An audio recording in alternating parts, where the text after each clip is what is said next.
그 한국 세무사회 뭐 있었었죠? 자격시험 있었죠. 그래서 한국 세무사회 자격시험 가셔서 여기 꼭 회원가입 하시고 여기 회원가입 되어 계셔야 돼요. 그래야 다음 주에 여기 눌러질 거예요. 원서 접수가 지금은 안 눌러져요. 여기 이제 다음 주에 눌러질 거니까 그때 하시면 되고,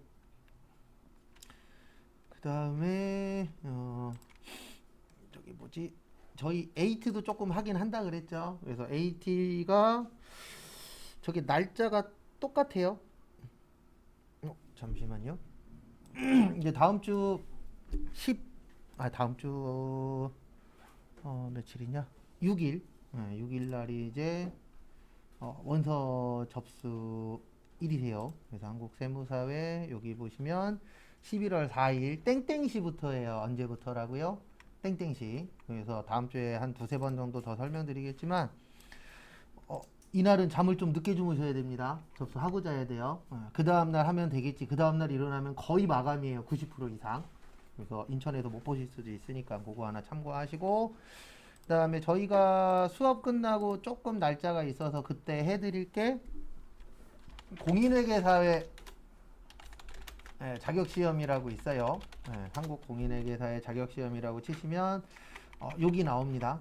한국 공인회계사회, 요건 네이버에서 하시면 돼요. 네이버에서 한국 공인회계사회 자격시험이라고 치시면 요게 나오세요. 여기 AT. 근데 이거는 무조건 다 보시라 이건 아닙니다. 보고 싶으신 분들만. 근데 원서 접수일이 똑같은데 얘네는 아침에 일어나셔서 하셔도 여유가 있어요. 그리고 여기는 몇 명 남았다라고 자리 수도 떠요. 그래서 여기에서 볼 수 있는 게 뭐 20석 남았다, 50석 남았다 이런 식으로 뜨거든요. 근데 우리가 일단 먼저 보려고 하는 한국세무사의 자격시험이 있잖아요. 거기엔 그런 게 안 떠요. 그냥 무조건 선착순이고 몇 석 남았는지 이런 것도 없어요. 그래서 안 눌러지면은 마감된 거고, 눌러지면은 되긴 되는 건데 이것도 선착순으로 결제까지 누가 먼저 하냐예요. 그래서 간혹 가다 보면 결제 갔는데 튕길 때도 있어요. 그리고 나중에 저기 뭐냐, 세무사 협회에다가 욕 좀 해주세요. 접수 때마다 이게 뭐냐고. AT 같은 경우에는 아예, 근데 AT 같은 경우에는 시험 장소가 한 세 군데 정도밖에 없어요. 인천에. 많지는 않은데 거기에 몇 석 남았다 이렇게 뜨고, 그리고 웬만하면 자리가 남더라고요. 첫날은 한 3, 4일 돼야 마감되더라고요. 그래서 마감되는 속도가 좀 느려요. 그래서 그거는 참고하시고, 그 다음에 저희가 볼 거는 일단 기본적으로 여기 한국세무사회 자격시험은 일단 전산회계 1급하고 전산세무 2급을 볼 건데, 저희가 수업은 여기까지 나갈 거예요. 근데 본인이 선택하십시오. 두 개를 같이 볼 건지, 아니면 나는 전산회계 1급만 볼 건지, 아니면 전산세무 2급만 볼 건지, 이거는 본인 선택인데 일단 저희가 선택할 수 있는 건 요렇게 두 개 한 번에 접수 가능합니다. 1급, 2급은 1급, 1급은 안 돼요. 뭐 전산회계 1급, 전산세무 1급 이렇게 같은 급수는 안 되는데, 다른 급수는 시험 보는 시간이 다르기 때문에 같이 가능합니다.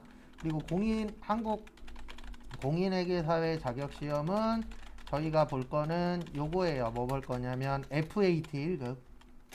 이 FAT가 저희 걸로 치면은 전산회계 1급 정도 수준이라고 보시면 되세요. 근데 일주일이면 그리고 시험 날짜는 일주일 차이 납니다. 요게 12월 초고 요게 12월 둘째 주예요.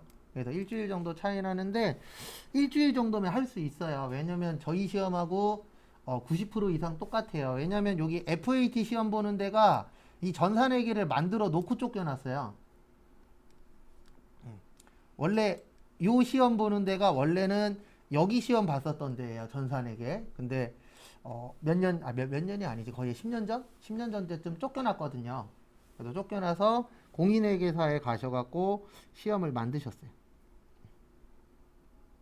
그래서 저희가 이렇게 진행을 할 거니까 그 부분은 참고해 주시면 감사하겠습니다.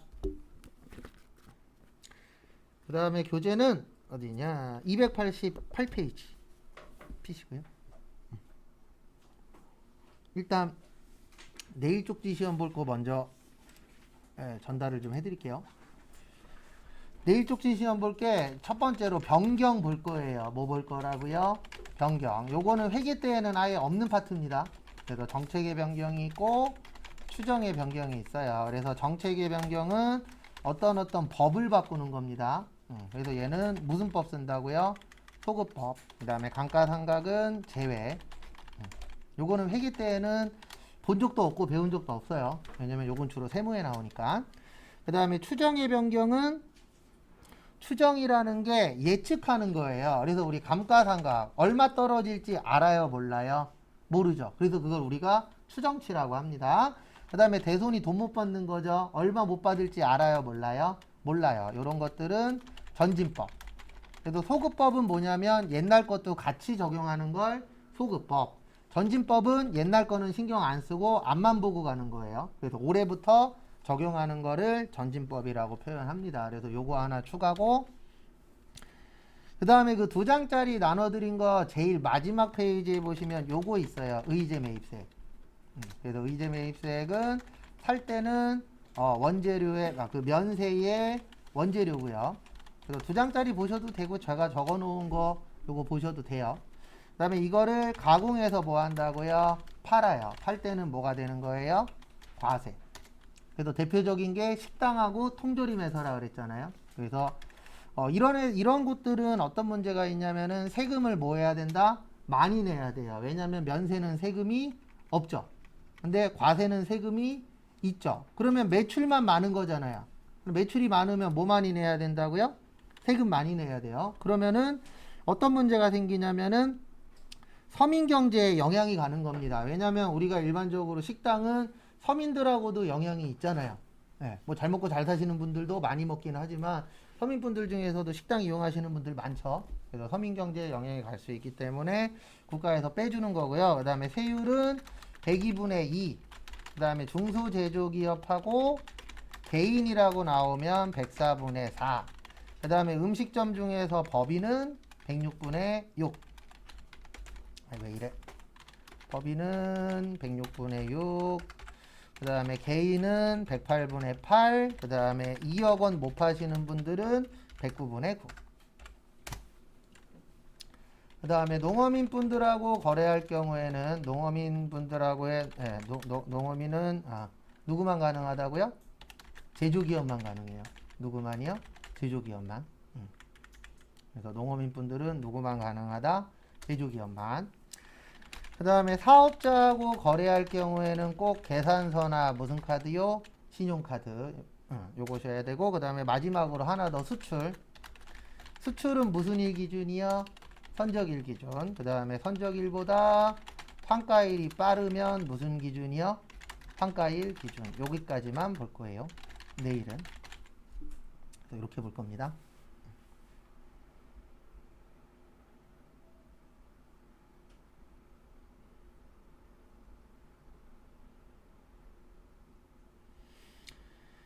그 다음에 교재는 288페이지. 그래서 아마 쪽지 시험은 요번 주에 끝낼 거예요. 요거 빼놓고 이제 소득세만 2번 더 외우면은 됩니다. 그리고 나머지는 전산회계 1급하고 똑같아요. 그래서 결론은 그 2장짜리 있죠. 그거 잘 외우고 계시고. 288페이지 보시면은요, 288. 전자신고세액공제라고 있습니다. 거기에서 2번째 줄에 10,000원에다가 밑줄 치세요. 10,000원. 그래서 확정신고당 10,000원 빼줘요. 무슨 신고 때에만 빼줘요? 확정신고.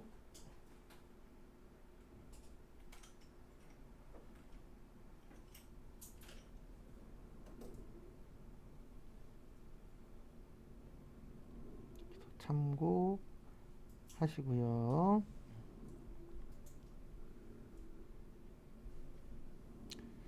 다음에 확정신고당 10,000원을 빼주는데 무슨 신고할 때만이요? 전자신고 하실 때. 그래서 요거는 실기 쪽에서 나옵니다. 그래서 참고하시고, 그 다음에 그 밑에 보시면 신용카드 매출전표 등 발행공제.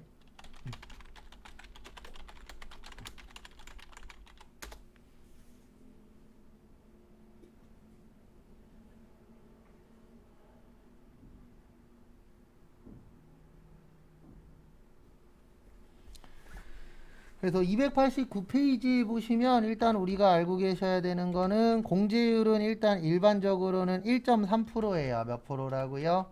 1.3%. 그 다음에 얼마 한도요? 1000만원 한도. 그거 좀 봐두시고.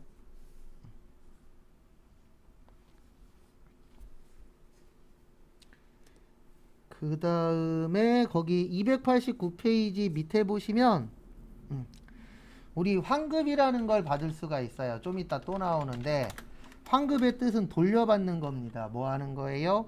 돌려받는 거. 그래서 우리가 돌려받는 거에는 두 가지가 있어요. 일반 환급이 있고 조기 환급이 있어요. 이렇게 몇 가지가 있으세요? 두 가지. 그래서 일반 환급은 30일. 그 다음에 조기 환급은 15일. 그래서 조기 환급의 특징은 이제 수출하시거나 시설 설비에 투자했을 때.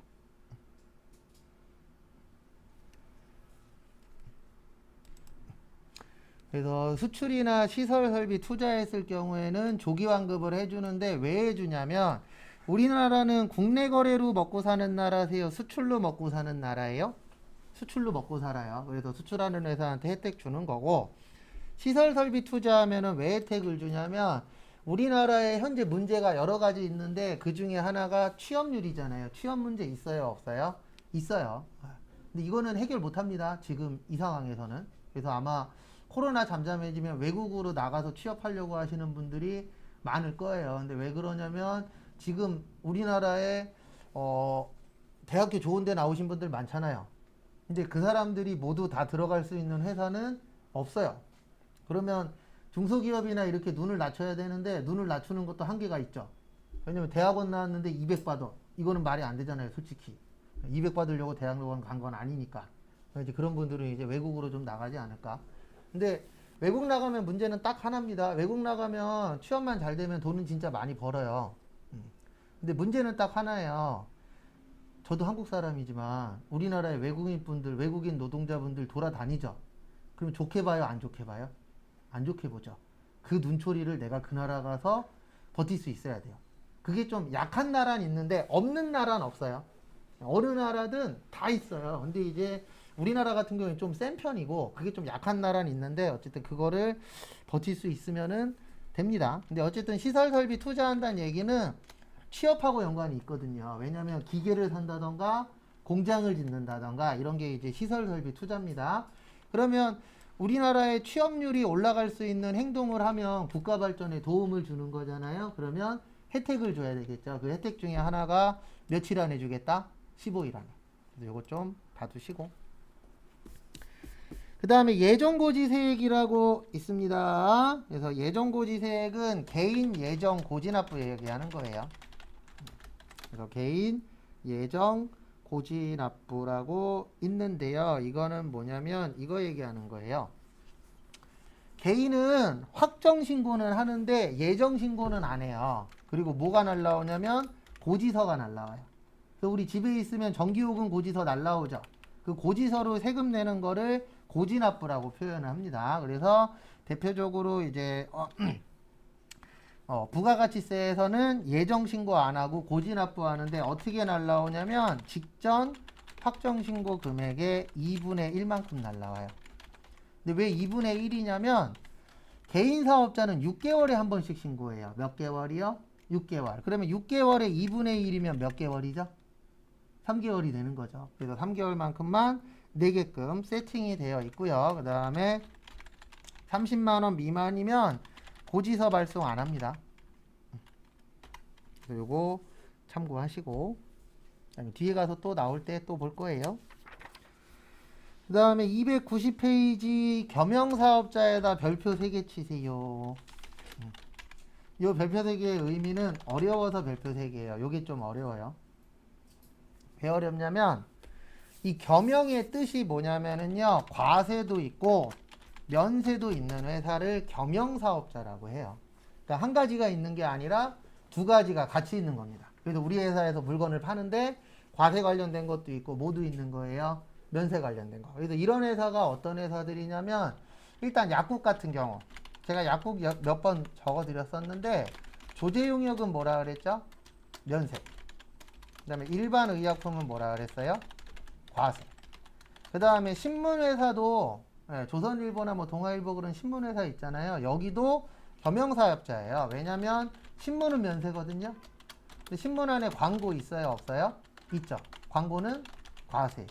요런 데들을 이제 무슨 사업자라 그래요? 겸용사업자. 근데 문제는 뭐냐면 하나만 있으면 그 하나에 맞춰서 처리하면 되는데 이 겸용사업자는 두 개가 같이 있잖아요. 그러면 같이 있으면은 기준을 정해서 뭐 해줘야 되죠? 나눠줘야 돼요. 그래서 무조건 두 개 이상이 되면은 요 문제가 생겨요. 무슨 문제요? 배부. 나눠줘야 돼요. 근데 이 나눠주는 게 조금 어려워요. 그래서 요거는 이제 실기 위주로 나오는데 그때 자세히 설명드릴 건데 일단 항상 알고 계셔야 되는 게 하나면 그냥 그 사람이 다 가져가면 돼요.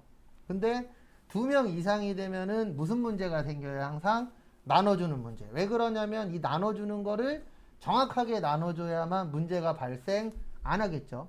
근데 만약에 부정확하게 발생했어. 그러면은 국가가 세금을 덜 받을 수도 있어요, 없어요? 있죠. 그런 문제가 생기기 때문에 요 배부가 항상 중요한데 하는 건 나중에 할 거예요. 그리고 거기 밑에 보시면 이런 건 좀 안 냈으면 좋겠는데 안분 계산의 배제라고 있어요. 290페이지 아래쪽에 보시면 무슨 계산의 배제요? 안분 계산의 배제. 배부를 다른 말로 안분이라고도 해요. 나누는 겁니다. 그래서 안분 계산의 배제의 뜻은 나눈다, 안 나눈다? 안 나눈다란 뜻이죠. 그래서 거기 보시면은요. 재화를 공급하는 날이 속하는 과세기간의 직전 과세기간 총 공급가액 중 면세 공급가액이 몇 프로 미만일 때요? 5% 미만. 거기 하나 있고.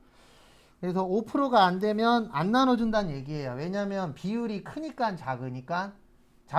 너무 작으면 꼭 나눠줄 필요 있어요? 없어요? 없죠. 왜냐면 안 나눠줘도 큰 의미가 없다라고 보는 겁니다. 그 다음에 재화의 공급가액이 얼마가 안 될 때요?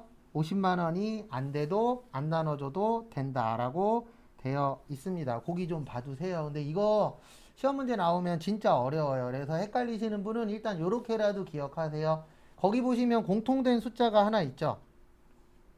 몇이죠? 5죠. 맞죠? 5%, 5천만 원, 50만 원. 그래서 너무 다른 거 많이 봐야 되니까 그렇게 자주 나오지도 않거든요. 나오긴 하는데. 그래서 요거 나오면은 몇을 좀 기억을 해주세요. 5를 좀 기억하시면 조금은 도움이 될 겁니다. 그래서 참고하시고. 근데 이거는 제 개인적인 생각인데 안 냈으면 좋겠어요. 근데 내시긴 하더라고요. 그 다음에 293페이지 보시면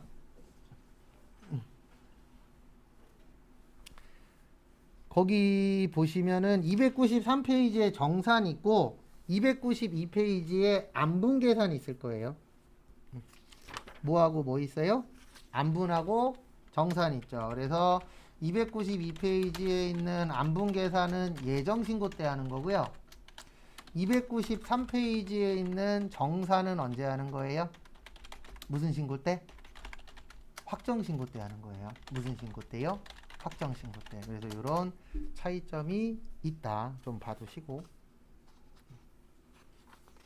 근데 여기는 어차피 저기예요. 뭐냐면은 실기 때 자세하게 볼 겁니다. 그 다음에 294페이지 보시면 재계산이라고 있으세요. 그 재계산에다 일단 이렇게만 적어주세요. 감가상각.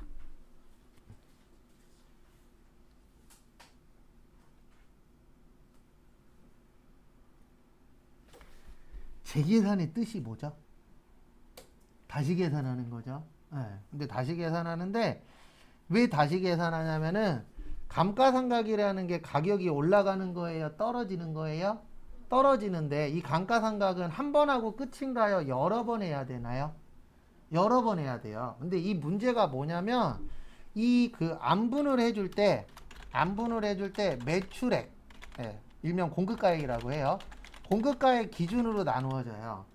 그러면 우리 매번 팔 때마다 매년 매출액이 똑같은가요? 다른가요? 다르죠. 매달 다르잖아요. 그러다 보니까 어떤 문제가 생기냐면은 나누어주는 기준이 매번 바뀌어요.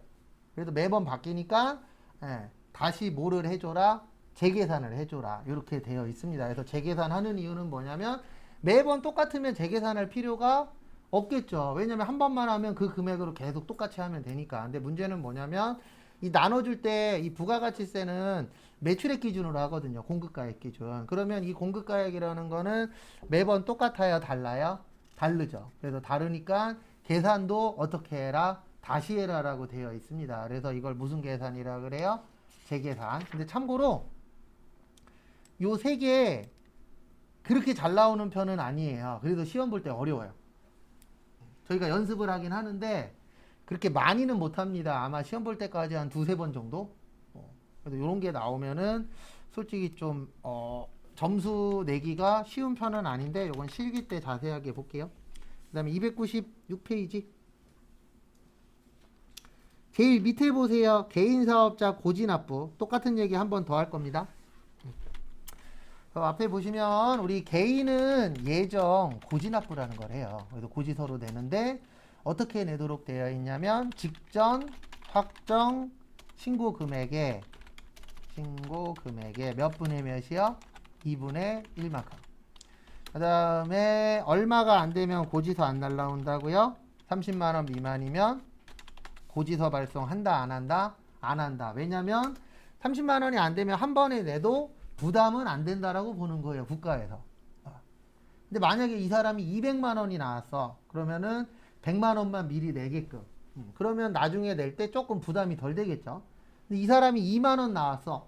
그러면 만원 때문에 고지서 발송할 수는 없잖아요. 왜냐면 고지서 발송하면 인건비 들어가죠. 그 다음에 우편요금 들어가죠. 여러 가지 돈들 들어가잖아요. 그러면 국가 입장에서 남는 게 없다라고 보는 거예요. 너무 적으니까. 그래서 30만원 안 되는 거는 아예 발행을 뭐 하겠다? 안 하겠다. 근데 거기 밑에 보시면 밑줄 잘 그어놨죠. 다만 징수해야 할 금액이 얼마가 안 될 때요? 30만원이 안 되면 뭐 할 필요 없다? 징수할 필요 없다. 그거 좀 봐두시고. 그 다음에 예외가 있어요.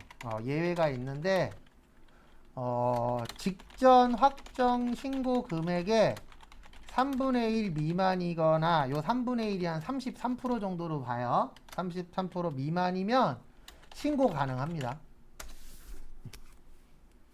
교재에는 요게 빠졌나? 뒤쪽에 있나? 빠졌네. 그래서 이게 무슨 뜻이냐면은요. 우리가 원래는 얼마 안 되면은 고지서 발송 안 한다고요? 30만원 미만이면 고지서 발송을 안 하는데 아마 작년에 많았을 거예요. 어떤 경우가 있었냐면 작년 같은 경우에 코로나 때문에 그 전까진 장사가 엄청나게 잘 됐다가 코로나 때문에 장사 안 된 곳들 있어요? 없어요? 있죠. 실제 되게 오래됐는데 장사 잘 되다가 문 닫은 곳들도 실제 있어요? 없어요? 있어요. 특히 이제 크게 하면 크게 할수록 힘들어요. 코로나나 이런 뭔가가 터지면. 작게 하면 그나마 버틸 수 있어요. 만약에 나 혼자에 그러면은 혼자서 버틸 확률은 올라가야 떨어져요? 올라가죠. 근데 직원이 20명이야. 월급만 한 달에 3천만 원 나가. 아무것도 안 해도 숨만 쉬어도 3, 4천만 원이 나가. 이런 것들이 있어요? 없어요? 있어요. 그런 것들은 이번 코로나 때문에 매출액이 많이 뭐 했죠? 줄었죠. 그러면 만약에 내가 작년까지는 되게 잘 됐어. 그래서 2분의 1이 날라왔는데 만약에 1,000만 원이 날라왔어. 얼마가 날라왔어요? 1,000만 원.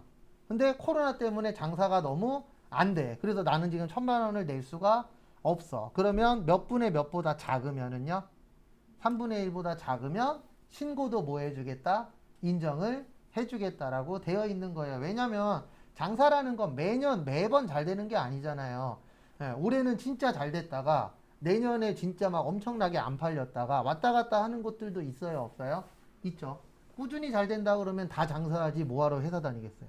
근데 이게 다들 장사도 그렇고 개인 사업들은 대부분 다 높낮이가 있잖아요. 잘 될 때 있고 안 될 때 있고. 그래서 그런 특수한 경우에는 신고를 할 수도 있다 없다? 있다. 그 다음에 297페이지 거기 밑에 보시면 동그라미 2번에 경정이라고 있어요. 경정 옆에다가는 이렇게 적어주세요. 신고를 잘못한 경우.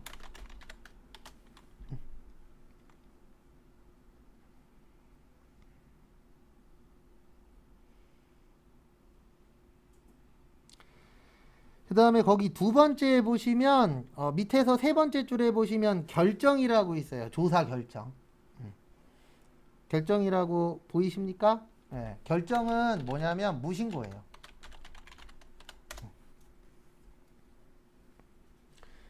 두 가지 중에 뭐가 더 무서울까요? 경정하고 결정 중에. 네, 결정이 더 무서워요. 왜냐면 무신고 하잖아요. 그러면 매입세액을 100원도 안 빼줘요. 괘씸죄로. 왜냐면 무신고 했다는 얘기는 말을 들었다 안 들었다?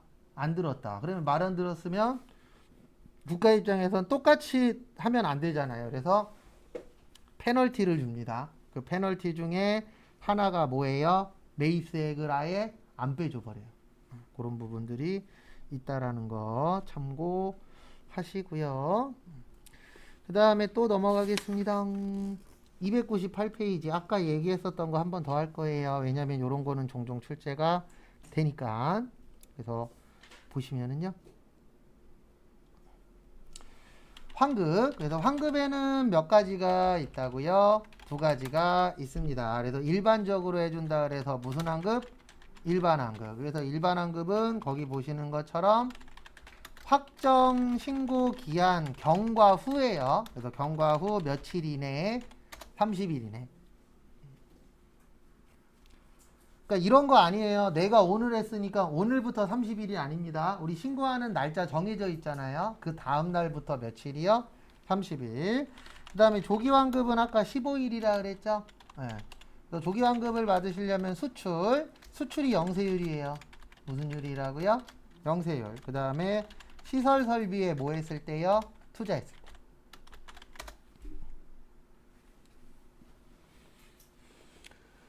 그래서 국가에서 계속 업체들한테 이거 계속 하라고 시키고 있어요. 시설 설비에 뭐 해라? 투자해라. 근데 투자해요? 안 해요? 잘 안 해요. 근데 그 이유는 하나입니다. 뭐냐면 코로나 때문인 것도 있지만 지금 우리나라뿐만 아니라 전 세계 회사들이 언제 어떻게 될런지 모르잖아요. 그러면 급격히 변화되는 거에 빨리빨리 쫓아가려면 돈이 많아야 돼요. 근데 이거를 건물이나 이런 걸로 갖고 있으면 안 돼요. 왜 그러냐면 건물이나 이런 것들은 꼭 알고 계셔야 되는 게 나중에 투자를 하든 투기를 하든 상관은 없는데 건물이나 땅이나 이런 것들은 비유동 자산이에요. 왜 비유동 자산이냐면 내가 땅을 내놨어. 내일 팔릴 수도 있어요, 없어요? 있어요. 근데 5년이 넘도록 못 팔 수도 있어요. 그런 경우들 실제 있습니다. 저 아시는 분도 1년 동안 못 팔아갖고 1억 싸게 해서 팔았어요. 왜냐면 솔직히 여러분들도 만약에 아파트를 샀어요. 근데 내가 10억 주고 샀어.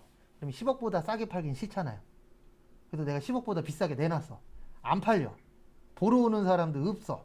그럼 팔 수 있는 방법은 하나밖에 없어요. 계속 뭐 하는 거예요? 떨어뜨려요. 네. 그러면 이제 그때부터는 잠이 안 옵니다. 왜요? 내가 이익 나니까 손해보니까. 네. 저도 1500 싸게 해갖고 판 거 있어요. 예전에 아파트 조그만 거 있었는데 싸게 해서 팔았어요. 근데 싸게 해서 판 이유는 저번에도 설명드렸지만 월세 들어오신 분이 사고 쳐갖고 보증금 다 까먹고도 300인가를 못 받았어요. 그래서 저는 건물주 안 할 거예요. 돈 있으면 그냥 땅이나 사지 건물주는 안 할 거예요. 진짜 내가 해본 결과 잠깐 해봤지만 월세 받는 거 앞으로 더 힘들 거예요. 왜냐면 앞으로 장사가 더 잘 될 것 같아요. 내가 봤을 때는 힘들 것 같아요. 몇몇 군데 빼놓고 쿠팡, 카카오 뭐 이런 대기업들이야 잘 되겠지만 일반적으로 중소기업이나 이렇게 개인 사업자는 가면 갈수록 더 힘들어지지 않을까. 이건 제 개인적인 생각이긴 합니다. 네. 메가커피가 엄청나게 많잖아요. 근데 제 개인적인 생각인데 이거 혹시 주변에 있으면 좀 알아봐 주세요. 메가커피 한 달 동안 하면 얼마 남을까요? 겁나 팔 텐데. 근데 단가 자체가 아주 높지 않잖아요. 그러면 하루에 100잔 이상은 꾸준히 팔아야 될 건데 웬만한 동네에서 100잔 이상 팔릴까요? 라고 생각해보면 아닌 것 같아. 우리 동네는 100잔 안 팔려요. 내가 장담하는데. 저희 동네 다 있어요. 이디야도 있죠. 근데 희한한 게 이디야 옆에 꼭 메가커피 하나씩 있습니다. 메가커피 있죠. 그 다음에 개인이 하는 커피숍만 한 6개 있죠. 코딱지만한 동네인데. 커피숍 진짜 많아요. 본인 동네도 한번 세보세요. 이렇게 세보면 아마 브랜드 없는 것까지 다 하면 꽤 많을 거예요. 그 한 동만 해도. 우리나라에서 아마 지금 제일 많은 것 중에 하나가 커피숍일걸요? 과거엔 치킨집이었는데. 1등이 교회였고, 이거 한 15년 전 데이터예요. 1등이 교회였고, 2등이 부동산이었고, 3등이 치킨집이었어요. 15년인가 10년 전에는. 이거 제가 얘기한 게 아니고 TV에 나온 거예요. 근데 지금은 아마 커피숍이 3등 안에 들어갈 거예요. 한 집 건너 하나씩 다 있으니까. 맞잖아요. 치킨집이 많이 보여요? 커피숍이 더 많이 보여요? 커피숍이 더 많이 보이죠. 근데 그 많은 데에서 남을까? 그리고 저희 동네도 2군데 문 닫았는데 그래도 한 8개 정도 돼요. 그전에 10개 가까이 됐었고. 그래서 자영업 하시거나 할 때는 고민 많이 해야 돼요. 근데 앞으로 돈 벌 게 그렇게 많지는 않을 것 같아요. 남들 좋은 일만 시켜주는 거지. 요즘 동네에 밀키트 많이 들어오고 있죠. 네. 그것도 저기 뭐냐, 큰 회사들 도와주는 거지 밀키트 사업으로 해갖고 그렇게 많이 남을 것 같지는 않아요. 저도 종종 사 먹긴 하지만. 근데 소비자 입장에서는 많아지는 게 좋은 거죠. 뭐 서로 싸워야 되니까. 그래야 우린 싸게 먹으니까. 그 다음에 299페이지 가산세인데 요거 연습을 빠르면 이번 주, 늦으면 다음 주에 할 거예요. 이게 키포인트예요. 요게 대빵 어려워요. 가산세가. 왜냐면 299페이지부터 303페이지가 다 가산세 관련된 거거든요. 근데 이렇게 많이 안 나와요. 저희는 시험이잖아요. 시험은 나오는 것만 나와요. 그래서 그 나오는 거 위주로 연습할 겁니다. 그래서 그날 빠지시면 안 돼요. 제가 조만간 요때쯤 할 것 같아요 라고 알려드릴 테니까 혹시 빠질 것 같으면 미리 얘기를 하세요. 그러면 제가 날짜 조율을 좀 할 테니까. 그 다음에 305페이지 간이과세제도. 요건 중요해요. 그냥 왜냐면 올해 바뀐 것 중에 하나인지라. 간이과세제도가 7월 1일 날 바뀌었어요. 그래서 10월달 시험에도 한 문제 나왔습니다. 간이과세 관련된 거. 그래서 간이과세 관련된 거는 어쩔 수 없이 저희가 준비를 좀 해야 됩니다.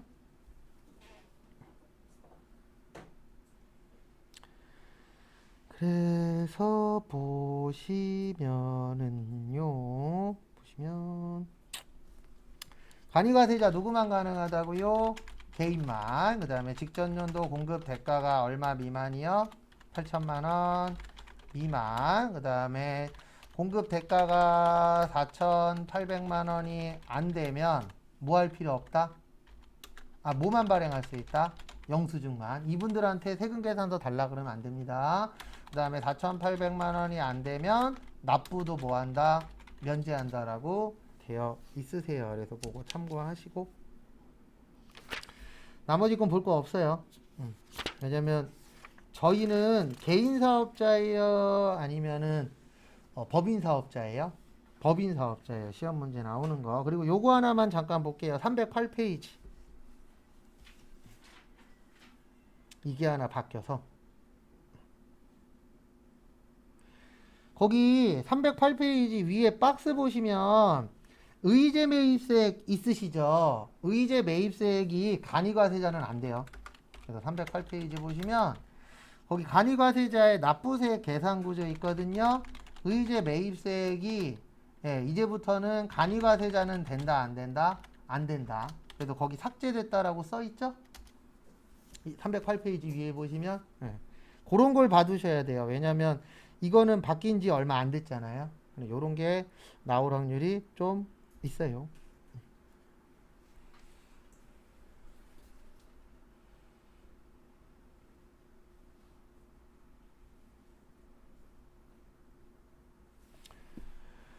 그 다음에 나머지는 안 볼 겁니다. 왜냐면 저희 시험하고 안 맞아요. 그 다음에 314페이지 소득세.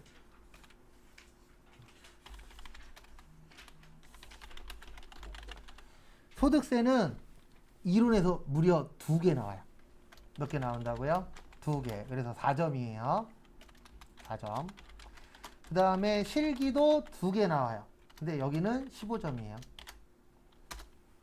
그래서 우리는 주로 이쪽을 볼 겁니다. 왜 그러냐면 여기 문제가 하나 있어요.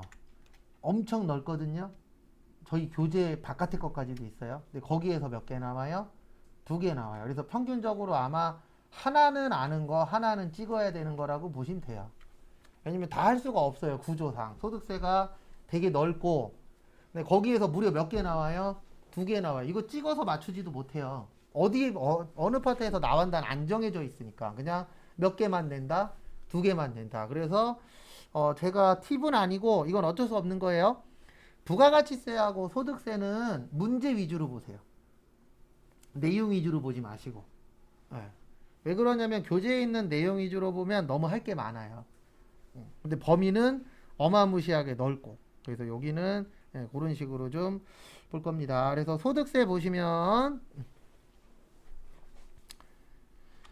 소득세 보시면은요. 앞에 잠시만 보세요. 소득세는 원래 법인소득세가 있고 개인소득세가 있어요. 근데 우리나라는 법인소득세는 무슨 세라 그래요?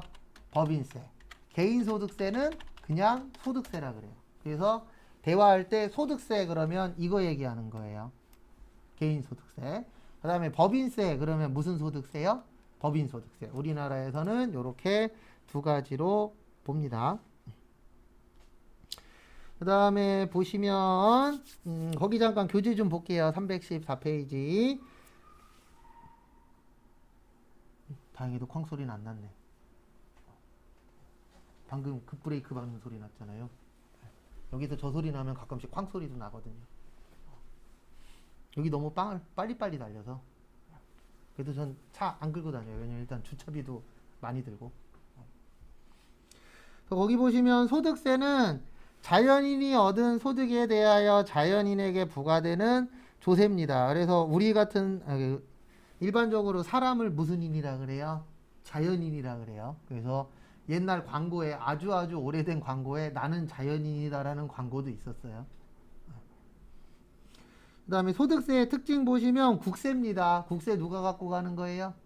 국가가. 그 다음에 직접세예요. 그 다음에 보통세. 보통세는 어디 쓸지 안 정해져 있는 겁니다. 그래서 소득세를 걷어서 어디에 쓸지는 국가가 정해요. 그 다음에 신고납부제도의 별표 하나만 치세요.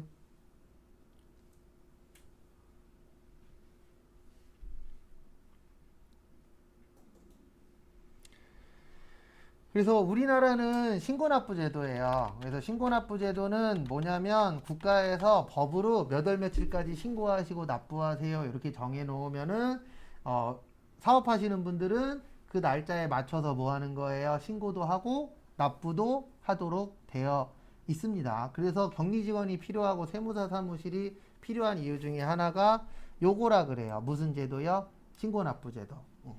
근데 우리나라의 목표가 하나 있습니다. 최종 목표는 뭐냐면 모든 걸 다 고지납부제도로 바꾸는 게 최종 목표예요. 연말정산도 지금 시스템 만들고 있어요. 어떤 시스템을 만들고 있냐면 지금은 우리가 서류를 들고 가서 회사에서 연말정산을 해서 국세청에 넘기잖아요. 이게 아니고 국세청에서 내가 내 주민등록번호로 들어가면 모든 연말정산이 다 되어 있어요. 그럼 우리는 들어가서 뭐만 하면 돼요? 확인만. 이게 최종 목표라고 몇 년 전에 발표했어요. 근데 가능합니다. 우리나라는. 왜냐면 워낙에 인터넷이 잘 되어 있잖아요. 그러면 어디서든 물건을 사면은 그 영수증 그 금액 자체가 내 주민등록번호나 핸드폰 번호에 연결해 갖고 데이터가 쌓이게끔 할 수 있어요? 없어요? 있어요. 그래서 그게 최종 목표인데 그렇게 되면 좋은 거 아닙니다. 내 모든 정보를 누가 알고 있어요? 국가가. 그러면 꼭 좋은 건 아니에요. 이제 어떻게 하겠습니까? 목표라는데. 그래서 신고납부 제도고요. 우리한테 중요한 건 저기 315페이지에 있어요. 이거 외우셔야 돼요. 앞에 보시면 우리 소득세는 크게 3가지로 나눠요. 종합소득세, 그 다음에 퇴직소득세, 그 다음에 양도소득세. 그래서 이렇게 나눈다 그래서 이거를 분류과세라 그래요. 그래서 나누어서 뭐 낸다? 세금 낸다. 그래서 종합소득세, 그 다음에 퇴직하면 무슨 소득세 내요? 퇴직소득세 내고, 그 다음에 양도하면 무슨 소득세 내요? 양도소득세 내고. 근데 저희는 양도소득세 그렇게 안 나와요. 요 정도만 나와요. 요게 무슨 과세다? 분류과세다. 그 이상은 안 냅니다. 그 다음에 종합에는 6가지 있는데 저희가 외우실 때 2가지는 꼭 순서대로 외우셔야 돼요. 하나는 기존에 외웠었던 결손금 처리 순서. 그거는 꼭 순서대로 외우셔야 되고, 그 다음에 종합소득세도 순서대로 외우셔야 돼요. 그래서 두 가지는 꼭 순서대로 기억하셔야 됩니다. 그래서 종합소득세는 이자소득, 배당, 사업, 그 다음에 근로, 그 다음에 연금, 기타, 이렇게 6가지는 무슨 소득세예요?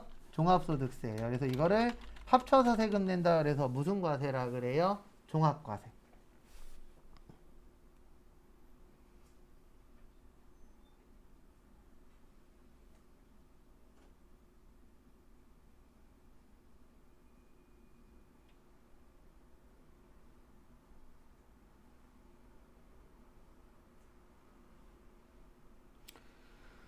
그래서 보시면은요, 이렇게 이제 6개를 합쳐서 내시는 거예요. 그래서 여러분들 중에 앞으로 이런 사람들이 많아질 건데, 회사 다니면서 근로소득 받아요. 근데 조그만하게 뭐 커피숍을 한다거나, 뭐 무인 매장을 한다거나 이런 분들이 있어요? 없어요? 있죠. 이런 분들은 사업하고 근로를 합쳐서 세금 내는 거예요. 그래서 그걸 무슨 과세라 그래요? 종합과세라고 표현을 합니다. 그래서 합쳐서 낸다 그래서 무슨 과세라고요? 종합과세.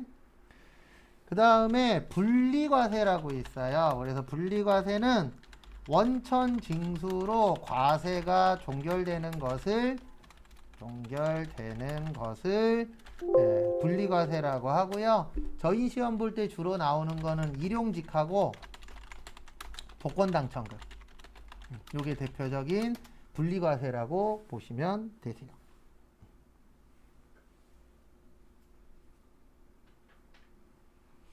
참고하시고요. 간단하게 설명은 드릴 겁니다.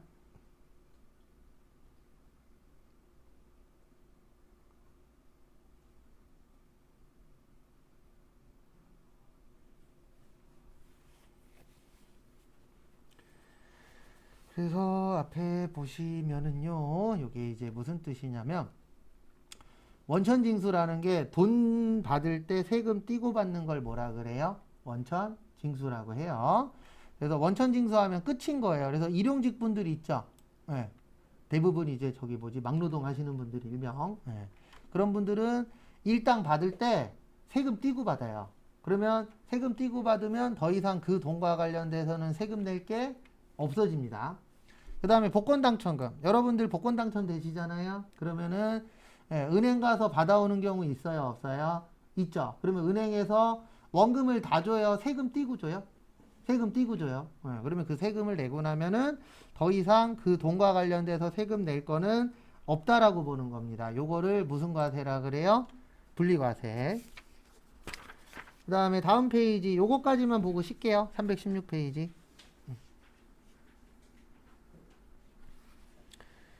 그래서 거기 316페이지 보시면은요, 거기 보시면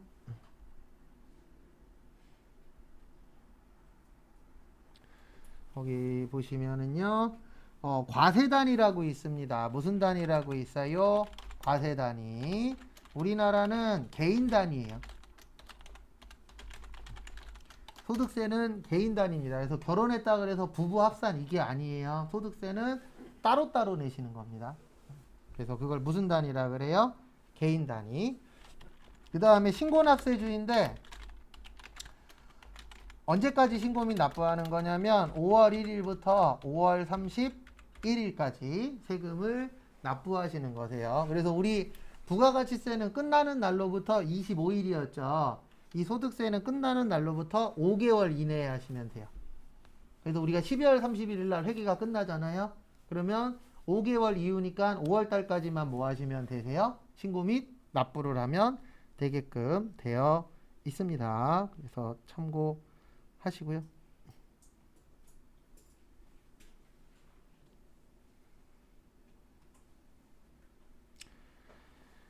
그 다음에 원천징수제도 보시면 원천징수제도는 크게 두 가지가 있어요. 몇 가지가 있어요? 두 가지. 요거까지만 보고 칠 겁니다. 거기 보시면 하나는 예납적 원천징수가 있고요. 그 다음에 완납적 원천징수가 있는데 요 예납적 원천징수의 대표적인 게 우리가 월급 받는 근로소득세예요. 그래서 우리가 월급 받을 때 세금 띄고 받죠. 근데 그걸로 끝이 아니에요. 왜 끝이 아니냐면은 이 세금을 띄는 게 100% 정확한 금액이 아니거든요. 그래서 2월 달에 뭐를 하는 거예요? 연말정산을 하는 거예요. 연말정산 하는 이유는 딱 하나입니다. 우리가 월급 받을 때 세금 띄긴 하잖아요. 근데 이 금액이 부정확한 금액이에요. 왜냐면은 사람들마다 똑같은 금액을 벌더라도 쓰는 금액은 어떻죠? 다 다르죠. 어떤 사람은 200을 벌어서 220 쓰는 사람도 있고 200을 벌어서 100만 원만 쓰는 사람도 있고 200 벌어서 10만 원만 쓰는 사람도 있어요, 없어요? 있죠. 그러다 보니까 이제 완납을 할 수가 없어요. 완납적 원천징수. 왜냐면 이 세금이라는 건 얼마를 쓰느냐에 따라서도 내는 금액이 어때요? 달라요. 그래서 원래 세법에서 원하는 건 이거예요. 200 벌었으면 얼마를 쓰는 거예요? 200을 쓰는 거예요. 그걸 원하고 있습니다. 세법에서는. 왜냐면 내가 돈 벌어서 소비를 해야만 소비가 있어야 이게 돌아가잖아요. 그래서 우리 요번에 코로나 관련돼서 계속 지원금 나오죠. 지원금 나오고 그 다음에 평일인데도 맨날 놀라 그러잖아요. 국가에서. 그게 왜 그래요? 나가서 뭐 쓰라고요? 돈 쓰라고 그러는 거예요. 딴 거 없어요. 왜냐면 나가서 돈을 써야만 소비가 돼야만 이게 돌고 돌잖아요. 근데 코로나 시절에는 나가서 쓰는 게 많이 줄어들었죠. 그러다 보니까 이제 돈이 안 도니까 힘들어지시는 분들이 예전보다 더 어떤 거예요? 늘어나는 거죠. 오늘 아침에 오다가 저기 주한 지하상가 있잖아요. 거기서 주무시는 분 봤는데 못 건드리겠더라고요. 무서워서. 밤새 주무셨던 것 같아요. 남자분이신데 파카 입고 주무시고 계시더라고요. 근데 왠지 미동을 못하면 큰일 날 수도 있으니까 그냥 오긴 했는데 그래서 좀 무섭긴 하더라고요.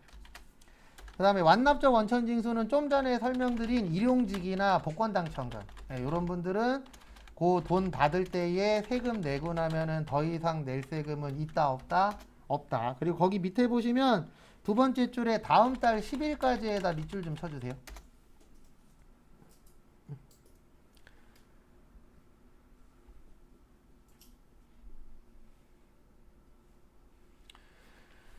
그래서 거기 보시면 이게 이제 무슨 뜻이냐면 우리가 원천징수 하잖아요. 그럼 원천징수 한 걸 국가에다 뭐 해야 되죠?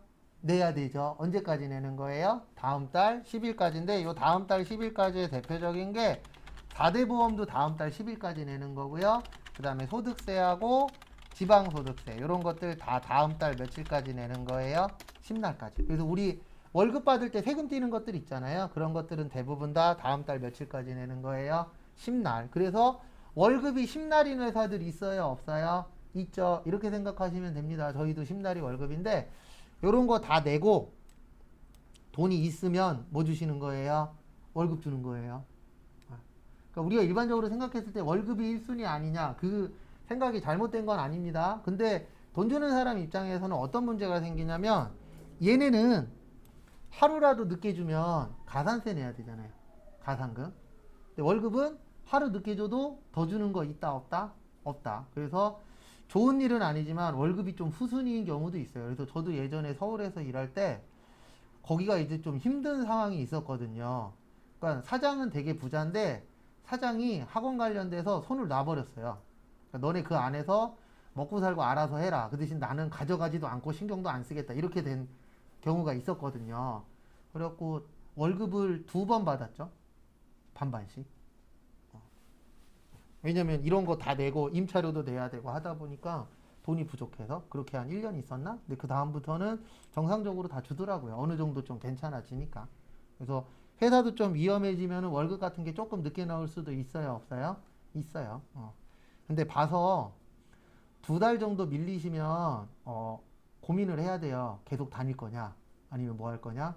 그만 둘 거냐? 그건 고민을 해야 돼요. 한 2~3달 넘어가면. 근데 저 같은 경우에는 1달 이상 밀린 적은 없었거든요. 그래서 다니긴 했는데 2~3달 넘어가면 왜 고민해야 되냐면 힘들어요. 내 생활이 힘들어요. 그러니까 내 통장에 한 1,000만 원 있어. 그럼 괜찮아요. 한 2~3달 밀려도. 근데 내 통장에 한 50만 원, 100만 원 있어. 이러면 2~3달 밀리면 내 생활이 안 돼 버리잖아요. 그래서 그럴 경우에는 좀 고민을 해봐야 되는데 항상 이건 알고 계셔야 됩니다. 가장 좋은 건 내가 여길 그만두고 그 다음날 다른 데 출근할 때 있으면 괜찮아요. 근데 이런 거는 좀 조심하십시오. 저도 예전에 그렇게 그만뒀었는데 여기 그만두고 딴 데 가면 되지. 근데 잘못 쉬면 이게 한 달이 될지 1년이 될지 알아요, 몰라요? 몰라요. 그러니까 다니면서 다른 일자리 알아보고 뭐 일주일 후에 출근, 열흘 후에 출근 이런 건 괜찮은데 너무 많이 차이 나는 것도 조심해야 돼요. 왜냐면 요즘에 종종 이런 경우들도 있어요. 채용이 된 줄 알고 때려쳤는데 그 다음날 연락 오는 거예요. 뭐라고요? 채용 취소됐다고. 이런 경우들도 종종 있어요, 없어요? 있어요. 그래서 과거보단 좀 그런 부분들은 주의하셔야 됩니다. 그 다음에 잠깐 쉬었다가 3시 5분에 거기 뒤에 것도 보도록 하겠습니다.